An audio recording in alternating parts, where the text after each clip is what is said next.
Thank you so much for your kind introduction. Good morning, dear participants, dear colleagues.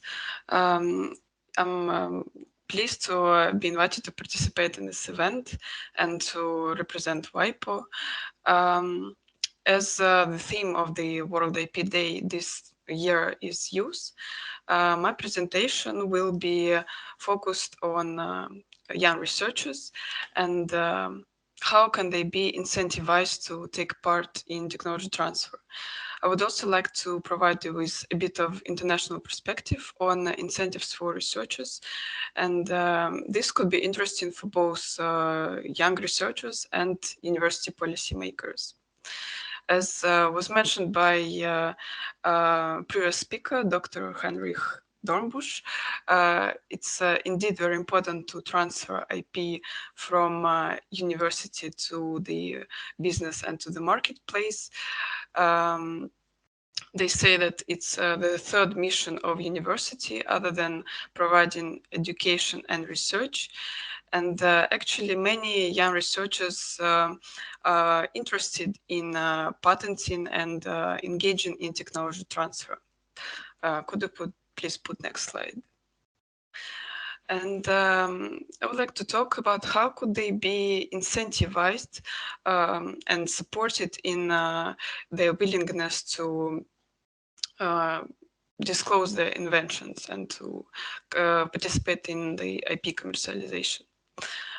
First, they should be encouraged to choose education in science, technology, engineering, and mathematics, because although the studies are quite time-consuming and offer less, for example, direct return or job opportunities sometimes, at least in the beginning, for example, than business management or creative studies, still young people should be encouraged to choose those studies that will contribute to innovation in the country. And once they are inside, they need incentives for academic engagement. Specifically, they need to choose topics of the research in order to be able to create inventions and bring research results to the industry and economy of the country. Let's imagine there is a team of young researchers at the university, and then they recently invented a medical device for detecting a very popular disease. And here is the question. Do they always think about protecting IP of their invention, or they think about publishing their results in the scientific journals? Because we should remember that once research results are in the public domain, they can't be protected anymore. And here comes the third step. It is very important to have a clear guidance that there is a technology transfer office at the university which can help a team of researchers to protect their innovation. But first, of course, they should disclose it to the TTO. Once they disclose the invention, technology transfer manager helps them to protect. And once, for example, in our case, they receive the patent, it can be licensed out to a company, and then if it successfully commercialized, it can be successfully receiving the revenue back to the university, who will share the revenue fees with researchers and with TTO itself. And just to mention that there are two options to commercialize IP. Usually it's either licensing or creation of a university spin-off or startup. Next slide, please. I wanted to mention that to understand what can incentivize young researchers to participate in technology transfer, we need to understand what drives them to invent and to create inventions. Usually, each researcher is driven by either by a combination of personal motivation and external motivation. Personal motivation would be, for example, academic interest and curiosity to invent things, to discover new topics. It could also be an opportunity to be recognized for being inventive and novel. It is also an ability to disseminate research results through IP system like patents to as many people as possible. For example, in the case of researchers who invented a medical device, it would really help a lot of people to take protective measures and not get the disease. Another motivation would be to enhance CV and to get more job opportunities in the future. Sometimes young people are driven by frustration and negative power, and they are looking for innovative ways to overcome hierarchical positions of senior people. And of course, I mentioned impact on science and society. External motivations coming usually from outside. They involve doing something because of outside opportunities or rewards or pressures from others. Young people could be incentivized by rewards such as money or recognition or career advancements and others. And these incentives could be provided on the regional or national level or institutional level. Next slide, please. As I mentioned, one of the important types of incentives are financial incentives.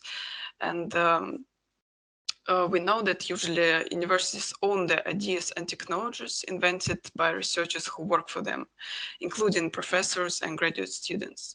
And therefore, one of the main incentives adopted by universities is to give share to the royalty income derived from commercialization of IP to the inventors. And various countries have adopted legislation that provides minimum benefit sharing requirements. And universities should usually be in compliance with the national law. So here I would just like to provide you with a few examples of minimum national requirements. For example, in Japan, inventors might receive up to 80% of royalties for their inventions. In Germany, it's up to 30%. In France, it depends on the threshold, which is annual income coming from the commercialization of IP. So in France, it's 60,000 per year. And if it's before this amount, researchers could get up to 50%. If less, then it drops to 25%. In Italy and Serbia, it's up to 50%. Next slide. Next. You can, yeah. Yes. I would like to provide you with a few examples of institutional IP policies because they usually reflect national law. They could be either simple proportion or percentage, like here, for example, in Switzerland, University of Lausanne, they have share of benefit like 1/3 to each party, or 60-40, 60-40%. Yeah. Or next slide. Next. Or it could depend on the threshold. Next. Yeah, here you can see examples in Czech Republic and UK. Next. So we spoke about two different ways of commercialization of IP. It's licensing or spin-offs. With regard to spin-offs, it's important to mention that national law also sometimes provides some guidelines. For example, in some countries, it was not allowed until recent years to transfer money from public organizations such as university to a private company such as spin-off. And in recent years, the few laws, not few, many laws were adopted in different countries. And here is an example of Poland. In 2018, the law on higher education and science was amended and allowed to commercialize university research results, either through university level units, in their case it's TTC, or non-university units, such as special purpose vehicles, SPVs. And the main task of SPVs is to create and acquire shares in spin-off companies. How is it done in reality is that university concludes an agreement with an SPV, and under this agreement, it transfers to the company the rights to manage the know-how and research results. And in addition, SPVs might use university infrastructure and conduct some commercial activities. Next slide.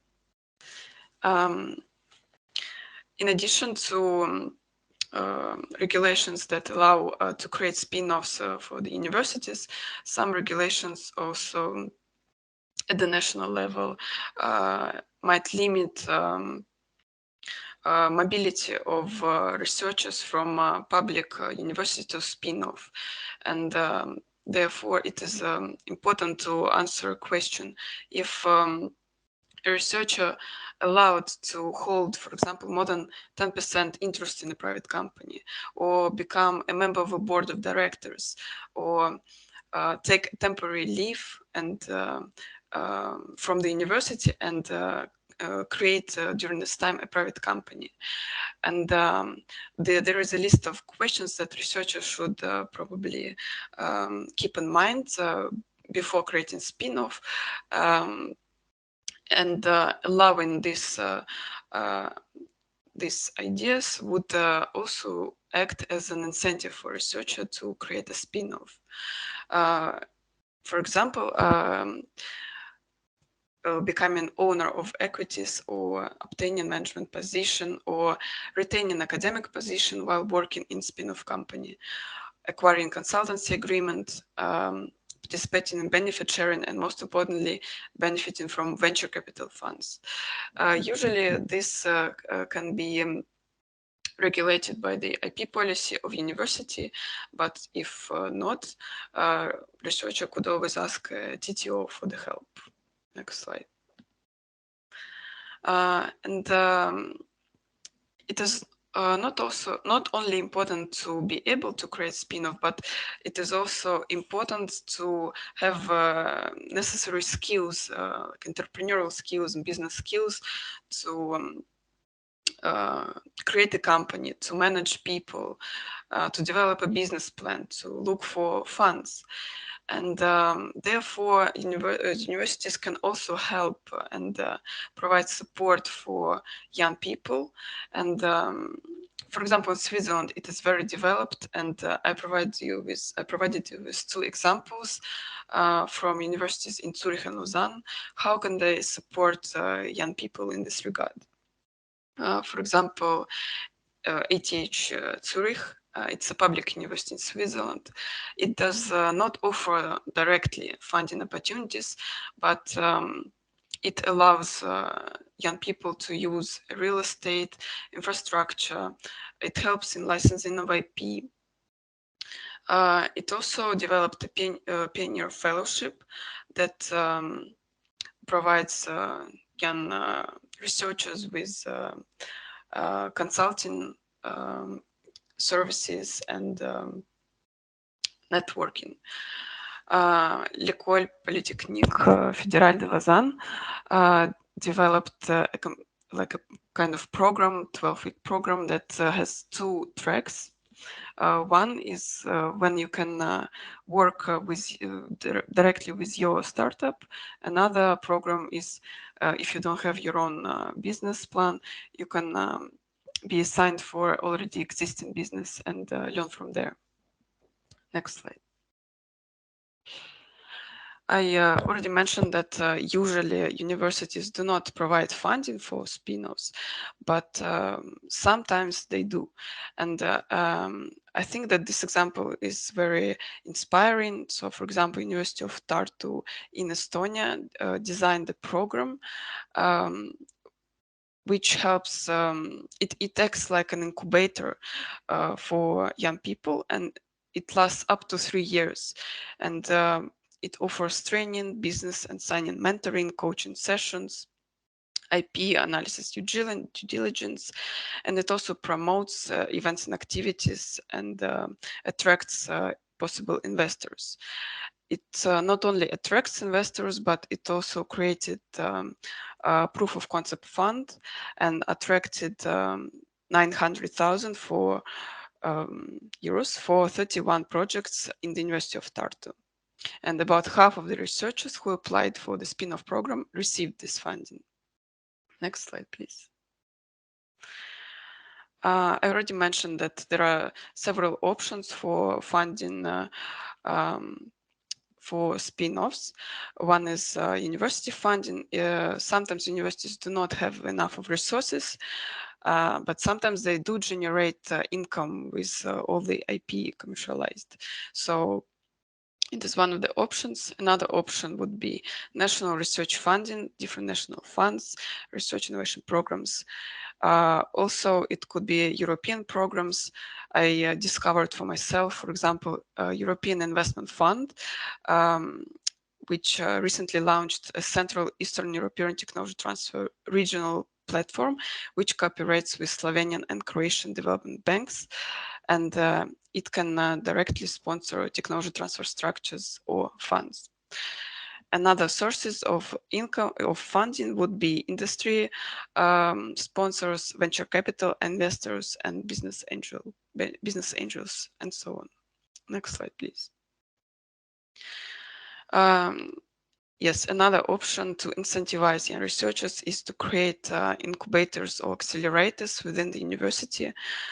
This usually helps to promote, create, and enhance entrepreneurial society at the university, and to incentivize young people.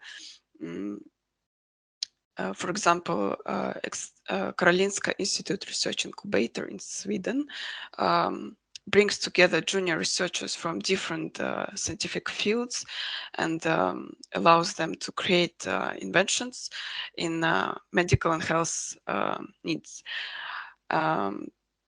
It also provides fellows with incentives to collaborate in cross-disciplinary research projects, and some of them receive funding opportunities for a limited number of projects. Next slide.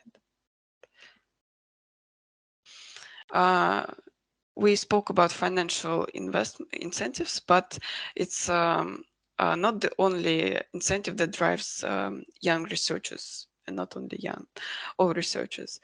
Another type of incentive would be academic career advancement.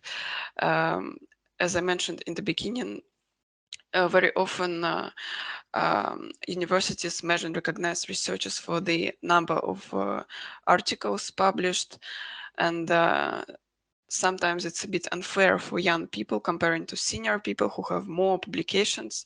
So a type of incentive to consider would be to include such criteria as career promotion, for example, as number of publications of applied research, or number of inventions disclosed, or number of patent applications filed or granted patents, involvement in licensing or spin-offs, actual licensing revenue, and collaboration with industry, and so on. Next slide. Here are some examples from different universities and also national law. For example, in Poland, the law that I mentioned before allowed now to include number of patents as a criteria for career advancement. In the University of York, for example, promotion applications reviewed including knowledge transfer activities and involvement in licensing of IP and spin-outs. University Arts London also now consider IP commercialization activities as a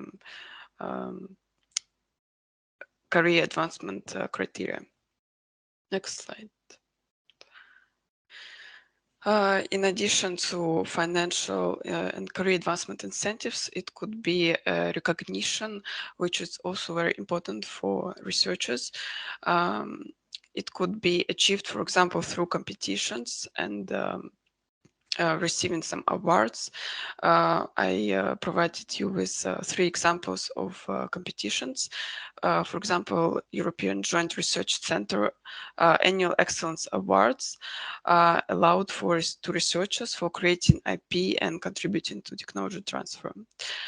In Switzerland, there is EMPA Innovation Award um, that is granted to outstanding innovations and technology transfer projects. And also very famous award in Ireland is given to technology transfer offices for successful commercialization of publicly funded research. Next slide.